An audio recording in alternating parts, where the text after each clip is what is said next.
Hi everyone! So I'm here today to do a spoiler-free review of Wild Beauty by Anna-Marie McLemore. Now this is the book that we included in our October Find Me in the Forest box, and so far you guys have seemed to love it, so let's get to the discussion.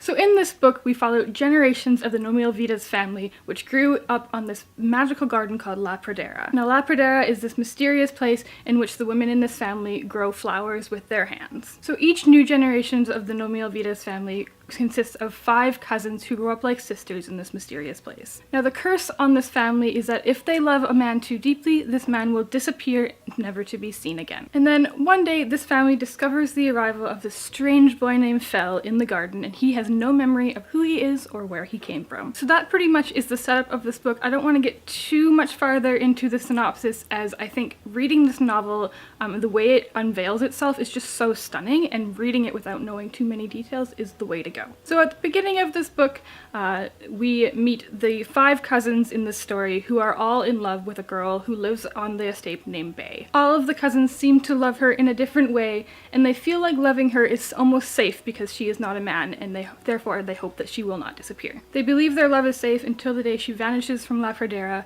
and then their whole world kind of topples on its head. This family of cousins is just so wonderful, and they all interact with each other in such different ways. Estrella is kind of our main cousin.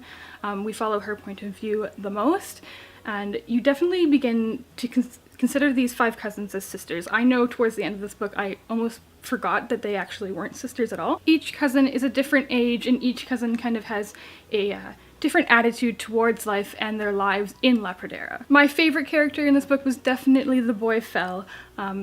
Coming into the story with no memories at all, he kind of slowly regains just these bits and tidbits of things that happened to him, and about his history and where he came from. He is such an endearing character, and the way that he grows to care for and love this family that takes him in is just very moving. Now the gardens themselves are actually owned by Bay's family, but she is the only one left at the beginning of this book. Once we start getting into the story, kind of a long lost relative of Bay's appears named Reed, and he decides he wants to use La Pradera for profit. He puts the cousins and the family on display and uses the powers in their fingers to grow flowers as a kind of art piece to show off for the town. He is definitely the antagonist in this story, and the way that he uses this family is just so deplorable, and it really, the conflict in here is something unique that I really haven't seen before. Now, the Nomilvitas girls are not used to Bay's family controlling them so much and controlling La Pradera itself, and this youngest generation of cousins begin to rebel against them. The way that Anna-Marie McLemore has written La Pradera has turned these magical gardens into a character in and of itself. Over the generations, the family has learned that they are not allowed to leave La Pradera.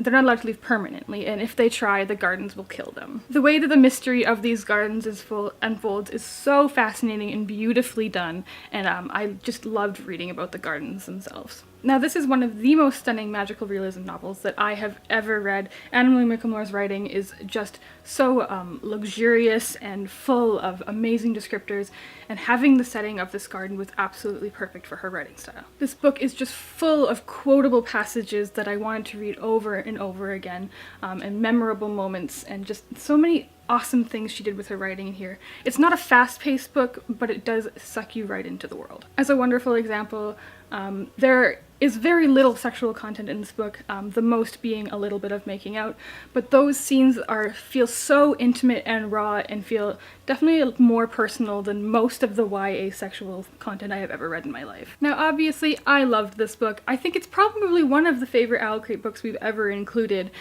so if you haven't picked it up yet, I definitely recommend it. If magical realism isn't something you've read a lot of, I think this is a great place to start. It's definitely accessible and beautiful, and I think you'll enjoy it, even if it's not a genre you typically gravitate towards. I'm so curious to pick up more of Anna-Marie's books now. I know she has a few others out already, and she has more coming out next year, and I think she could possibly be a new favorite author. Now, Anna-Marie McLemore is actually going to be joining us for our next Owl Babble Twitter chat on November 30th at 5 p.m. Pacific time. This is, as per usual, going to be a spoiler-free chat where we ask a bunch of fun questions inspired by Wild Beauty. I will leave all the details for the chat in the description down below. Alright, so that is it for my spoiler-free review this month. I hope you enjoyed it. Please give it a thumbs up if you like watching these videos, and subscribe to our channel. Happy reading, and thanks for being awesome. Bye!